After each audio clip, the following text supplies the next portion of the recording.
تو یہ والا سوال ہم سیکنڈ لاسٹ نمبر پہ جو ہے اس کو سولو کریں گے. لاسٹ میں ہم نے جو ہمارا مضمون ہوتا ہے جو 15 مارکس کا ہوتا ہے اس وجہ سے ہم اس کو حل کریں گے تاکہ ہمارے پاس جتنا بھی ٹائم بچ گیا ہے ہم اپنا مضمون جو ہے اس کو اچھے طریقے سے جو ہے وہ مینیج کر سکیں. یہ اگر ہم شروع میں مضمون لکھنا شروع کر دیں گے تو اس سے ہمارا ٹائم ویسٹ ہونے کا خطرہ بھی ہوتا ہے اور ہمیں ٹائم مینیج کرنے میں پرابلم ہو سکتی ہے. اس وجہ سے ہمارے پاس جتنا بھی ٹائم بچے گا کم بچے گا یا زیادہ بچے گا ہم اپنا مضمون لکھ دیں گے. یہ ویسے تو ابھی ہم آپ کو بتائیں گے کہ کتنے صفحات پہ لکھنا چاہیے لیکن یہ ہمارے سوال حل کرنے کی ترتیب جو ہے اس کو آج ہم نے آپ کے ساتھ ڈسکس کیا ہے. پہلا سوال مروزی والا ہے, ظاہر ہے یہ تو پہلے نمبر پہ ہی حل ہوگا, یہ لازمی ہوتا ہے. اب سوال نمبر 4 کو آپ جو ہے جب آپ کو آنسر شیٹ ملے گی آپ نے اس کو پہلے نمبر پہ حل کر دینا ہے, پھر تفہیم عبارت کرنی ہے, پھر آپ نے سبق کا خلاصہ کرنا ہے, پھر آپ نے سبق کی تشریح نثر پاروں کی کرنی ہے, پھر آپ نے اشعار کی تشریح کرنی ہے, پھر آپ نے جو ہے اینڈ پہ مضمون کو حل کرنا ہے. اب اس میں کچھ ٹیکنیکل سوالات ہیں. سوال نمبر 5 سبق کا خلاصہ جو ہے وہ کس طرح لکھنا چاہیے, کتنے پیج پہ لکھنا چاہیے, اس کو بھی ڈسکس کرتے ہیں. ہمارے پاس سوال نمبر جو 3 ہے سبق کی تشریح کس طرح کرنی چاہیے, کتنے صفحات پہ کرنی چاہیے, یہ کس طرح سے کرنا ہے. اس کے بعد ہمارے پاس اشعار کی جو تشریح ہوتی ہے یہ کس طرح سے کرنی چاہیے, نظم کے اشعار کس طرح سے لکھنے چاہیے, غزل کے اشعار کس طرح سے حل کرنے چاہیے. اس کے بعد مضمون جو ہے یہ کتنے صفحات پہ لکھنا چاہیے. سب سے پہلے اسٹوڈنٹ ہم آپ کے ساتھ ڈسکس کرتے ہیں کہ اشعار کی جو تشریح ہوتی ہے جو آپ نے 3 نظم سے اور 2 غزل سے کرنے ہوتے ہیں, یہ ایک بڑا ٹیکنیکل سوال ہوتا ہے. اسٹوڈنٹ جو ہے اسے جان چھڑواتے ہیں اور اسٹوڈنٹس جو ہے اس میں کافی ساری مسٹیکس کرتے ہیں جہاں سے اردو کے اندر جو ہے وہ اسٹوڈنٹس کے نمبر کٹ جاتے ہیں. طریقہ کار یہ ہوتا ہے کہ جب نظم والے اشعار ہوتے ہیں, نظم کا جو ہمارے پاس شعر ہوتا ہے اس میں ہم نے سب سے پہلے کیا کرنا ہوتا ہے, ہم جب شعر پڑھیں گے ہمیں پتہ چل جائے گا یہ نظم کا ہے. ساتھ میں ہمیں یہ بھی پتہ ہونا چاہیے کہ یہ جو شعر ہے یہ کس نظم سے لیا گیا ہے. یعنی کہ ہم ہیڈنگ دیں گے مارکر کے ساتھ نظم کا عنوان یہاں پہ جو بھی نظم ہماری ہوگی ہم یہاں پہ اس نظم کا جو ہے عنوان لکھ دیں گے. اس کے بعد وہ نظم جو ہے کس شاعر نے لکھی ہے اس شاعر کا نام بھی جو ہے ہم یہاں پہ ایڈ کر دیں گے. اس کے بعد ہمارے پاس یہ جو نظم ہوتی ہے وہ اس سے متعلق جو اس نظم میں ہم نے جو شعر لیا ہے اس شعر کا جو ہے ہم نے یہاں پہ مفہوم لکھنا ہوتا ہے تقریباً 1.5 سے 2 لائن کا. لاسٹ میں بچوں ہم نے اس شعر کی تشریح کرنی ہوتی ہے. تشریح جو ہے وہ 1.5 صفحے سے زیادہ نہیں کرنی, یعنی کہ ہمارا ہاف پیج تو اس کے ساتھ کمپلیٹ ہو جائے گا, نظم کا عنوان آ جائے گا, شاعر کا نام آ جائے گا اور مفہوم آ جائے گا اور شعر کی تشریح آ جائے گی. اس کے بعد ہم جو یہ تشریح ہے یہ تشریح ہم نے 1.5 پیج سے زیادہ نہیں لکھنی. اگر ہم 1.5 پیج سے زیادہ لکھیں گے تو ہمیں 1.5 پیج سے زیادہ لکھنے کے مارکس نہیں ملیں گے, ہمیں اتنے ہی نمبر ملیں گے جس کے اوپر اس کو ایڈجسٹ کیا جا سکتا ہے. اس کے بعد اسٹوڈنٹ ہمارے پاس غزل کے 2 اشعار ہوتے ہیں. غزل کیونکہ اس میں ہمارے پاس اس کا کوئی عنوان نہیں ہوتا غزل کا, اس میں صرف ہم نے یہ دیکھنا ہوتا ہے کہ غزل کس شاعر نے لکھی ہے.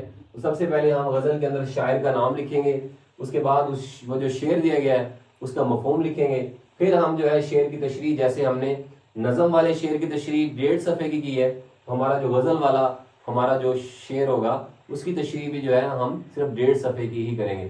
یہ ہمارا 10 نمبر کا سوال بڑا ٹیکنیکل کوشچن ہوتا ہے.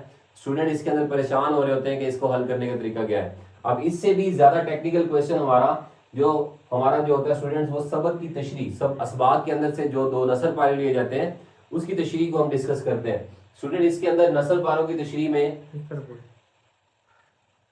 ہمارے پاس نثر پاروں کی تشریح میں سب سے پہلے یہ سوال سے شروع کریں. اس کے بعد ہمارا بہت ہی امپورٹنٹ سوال اسٹوڈنٹ سبق کی تشریح, یعنی کہ جو اسباق ہوتے ہیں اس کے اندر جو نثر پارے ہوتے ہیں وہاں سے جو ہمارے پاس جو 2 نثر پارے آتے ہیں اس کو کس طرح سے حل کیا جائے. تو اسٹوڈنٹ ہمارے پاس جو ہے سب سے پہلے دیکھیں نثر پاروں کی تشریح میں وہ جو ہمارے کویشچن پیپر میں عبارت دی جاتی ہے اس عبارت کو ہم یہاں پہ چھوٹا سا لکھیں گے تاکہ ایگزامینر کو یہ پتا ہو کہ آپ جو ہے کون سی عبارت کو سولو کر رہے ہیں. اس عبارت کو ہم تھوڑا سا یہاں پہ لے کے آگے جو ہے چھوٹے چھوٹے سے ڈاٹس لگا دیں گے. اس کے بعد ہم نے حوالہ متن لکھنا ہوتا ہے. حوالہ متن کے اندر ہمارے پاس کیا کیا آتا ہے, ہم نے دیکھنا ہے کہ ہم نے جو سبق پڑھے ہیں یہ ہمارے پاس جو عبارت دی گئی ہے یہ نثر پارہ دیا گیا ہے یہ کس سبق سے لیا گیا ہے. تو ہم یہاں پہ ہیڈنگ دیں گے مارکر کے ساتھ سبق کا عنوان, تو ہم اس سبق کا عنوان لکھیں گے. جس بھی مصنف نے وہ سبق لکھا ہے مصنف کا نام لکھیں گے, اس کا یہاں پہ مارکس آئے گا. پھر اس کے بعد مارکس کا مطلب ہے کہ یہ کس بک سے کس کتاب سے جو ہے یہ سبق لیا گیا ہے. اس کے بعد اس کی صنف لکھیں گے, اس کے بعد جو ہمارے پاس انڈر لائن، ہماری لائن کے اوپر جو ورڈز ہوتے ہیں ان کے اوپر جو لائن لگی ہوتی ہے 3 سے 4 ورڈز ہوتے ہیں، تقریباً 4 ورڈز ہوتے ہیں، ان 4 ورڈز کی ہم نے ہیڈنگ دینی ہے کہ خط کشیدہ الفاظ کے معنی. ہم نے ایک سائڈ پہ لکھنے ہیں الفاظ، دوسری سائڈ پہ معنی لکھ کے ہم نے اس کو سولو کرنا ہے. اس کے بعد ہمارے پاس یہ جو نثر پارہ ہوگا اسٹوڈنٹ، ہم اس کی تشریح کریں گے. تشریح کم از کم 1.5 صفحات کے اوپر مشتمل ہونی چاہیے. جب ہم اس 1.5 صفحے کے اوپر لکھیں گے تو ہم اس کے ساتھ جو ہے کم از کم 2 حوالے بھی دیں گے اس نثر پارے کے حوالے سے، اس سبق کے حوالے سے.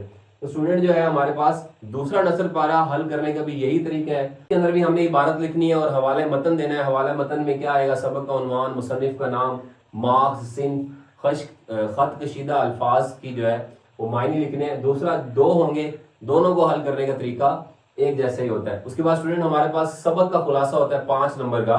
سبق کے خلاصے کے اندر ہم نے کیا کرنا ہوتا ہے؟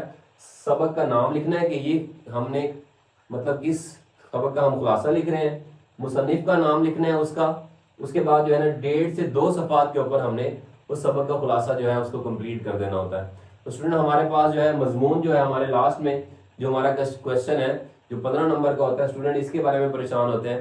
تو اس میں ہم نے کیا کرنا ہوتا ہے اسٹوڈنٹ؟ ہمارا یہ جو مضمون والا جو کوشچن ہوتا ہے یہ کم از کم جو ہے یہ 6 صفحات کے اوپر جو ہے آپ نے کمپلیٹ کرنا ہے. اگر کسی بچے کے اندر اس سے زیادہ بھی ہمت ہے لکھنے کی تو وہ لکھ سکتا ہے، لیکن کرنا کیا ہے؟ آپ نے ہر صفحے کے اوپر جو ہے وہ کوئی نہ کوئی شعر ضرور ایڈ کرنا ہے، یا قائد اعظم کے بارے میں یا علامہ اقبال کے بارے میں یا کسی بھی دوسری نیشنل پرسنالٹی کے بارے میں آ گیا ہے، آپ جو ہے اس کا کول جو ہے ہر صفحے کے اوپر ضرور ایڈ کریں گے. یعنی کہ اس میں جو ٹیکنیکل پوائنٹ ہوتا ہے وہ یہی ہوتا ہے، ایک تو آپ نے اس کو 6 صفحات کم از کم 6 صفحات پہ لکھنا ہے. اگر آپ کے اندر مزید ہمت ہے اور آپ کو پتہ ہے کہ آپ کے پاس ٹائم ہے، آپ 1 سے 1.5 صفحہ اور بھی لکھ سکتے ہیں. لیکن ہر پیج کے اوپر آپ نے اس مضمون سے ریلیٹڈ جو ہے ایک کوٹیشن ضرور بنانی ہے، جس کو انگلش میں جو ہے کوٹیشن کہتے ہیں. اردو کے اندر آپ اس میں کوئی نہ کوئی قول یا کوئی نہ کوئی شعر اس مضمون سے ریلیٹڈ جو ہے وہ آپ ایڈ کریں گے. تو یہ ہمارے پاس کچھ ٹیکنیکل کوشچن تھے. اس میں سبق کا خلاصہ تھا، سبق کی تشریح تھی، اشعار کی تشریح تھی اور یہ مضمون تھا. یہ کچھ ٹیکنیکل کوشچن تھے جس کے بارے میں اسٹوڈنٹس جو ہے بہت زیادہ پریشان ہوتے ہیں. امید ہے آج کی اس ویڈیو میں آپ کو بہت زیادہ انفارمیشن ملی ہوگی. ملتے ہیں نیو ویڈیو اور نیو انفارمیشن کے ساتھ. Thank you so much.